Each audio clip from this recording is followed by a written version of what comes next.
som večer na ryby, pokoj, voda, mesiac svieti. Lenže niekde cestou k jazeru stratil som svoje cigarety.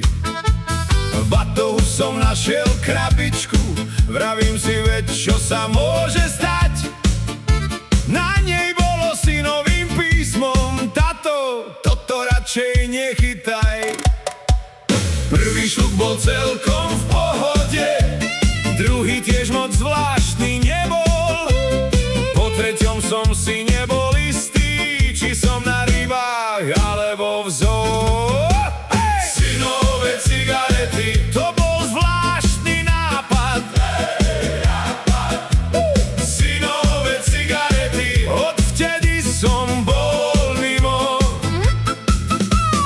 Kapor na mňa mrkol, šťuka sa ma spýtala čas, a ja som sa s nimi rozprával skoro do rána zas. Pri brehu stáli dva delfíny, jeden vraj prišiel z Chorvátska. Vedľa nich sedela žaba, čo spievala staré Elán pesničky. Lochneská príšera prišla, dala si so mnou kávu, a keď som sa spýtal, čo robí tu, povedala: nejakú dobu bývam v Potoku. Kamarát prišiel ráno ku mne, pozerá sa na mňa z diaľky, vraví: Jožo, ty nechytáš ryby, ty sa hádaš s kačkami. Synové cigarety, to bol zvláštny nápad.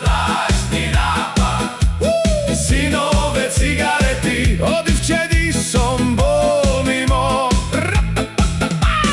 Kapor na mňa mrkol, šťuka sa ma spýtala čas, a ja som sa s nimi rozprával skoro do rána zas.